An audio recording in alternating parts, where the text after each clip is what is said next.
ലാലേട്ടൻ്റെ എമ്പുരാൻ സിനിമയുടെ ഷൂട്ടിംഗ് ഹൈദരാബാദിലെ റാംജിറാവ് ഫിലിം സിറ്റിയിൽ വെച്ച് പുരോഗമിച്ചുകൊണ്ടിരിക്കുകയാണ്.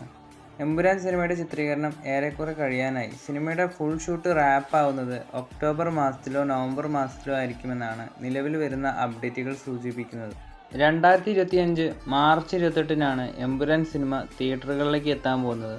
ബജറ്റ് കൊണ്ടും കണ്ടന്റ് കൊണ്ടും മലയാളത്തിലെ ഏറ്റവും വലിയ പാൻ ഇന്ത്യൻ ചിത്രങ്ങളിൽ ഒന്നാണ് എമ്പുരാൻ. എന്തായാലും എമ്പുരാൻ്റെ വരവിനായി കാത്തിരിക്കാം.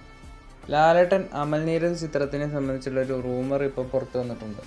അമൽ നീരദിൻ്റെ ഈ ഒരു പടത്തിൽ ലാലേട്ടനെ കൂടാതെ പൃഥ്വിരാജ് സുകുമാരനും ഫഹദ് ഫാസിലും ഉണ്ടാകുമെന്നുള്ള റിപ്പോർട്ടും വരുന്നുണ്ട്. നിലവിൽ ഇതൊരു റൂമറാണ്. എന്തായാലും ഈ ഒരു റൂമർ സത്യമാകട്ടെ എന്ന് തന്നെ പ്രതീക്ഷിക്കാം. ലാലേട്ടനെ നായകനാക്കി സത്യനന്ദിക്കാട് സംവിധാനം ചെയ്യുന്ന ഹൃദയപൂർവ്വം എന്ന സിനിമയുടെ ഷൂട്ടിംഗ് ഉടനെ ആരംഭിക്കും. മഴവിൽ അവാർഡ്സിൽ വെച്ച് ഇത് ലാലേട്ടൻ ഒഫീഷ്യലായിട്ട് കൺഫേം ചെയ്തിട്ടുണ്ട്. ദൃശ്യം ഫ്രാഞ്ചൈസിയിലെ 3ാം ഭാഗത്തിൻ്റെ സ്ക്രിപ്റ്റിൻ്റെ വർക്കിലാണ് താനെന്ന് ജിത്തു ജോസഫ് ഒരു ഇൻ്റർവ്യൂവിൽ പറഞ്ഞിരിക്കുകയാണ്. ഇപ്പോഴും സിനിമയുടെ ക്ലൈമാക്സ് മാത്രമാണ് റെഡി ആയിട്ടുള്ളത്. ക്ലൈമാക്സിൻ്റെ ഐഡിയ ലാലേട്ടനോട് പറഞ്ഞപ്പോൾ ലാലേട്ടന് അത് ഇഷ്ടമായി എന്നാണ് ജിത്തു ജോസഫ് ഇൻ്റർവ്യൂവിൽ പറയുന്നത്.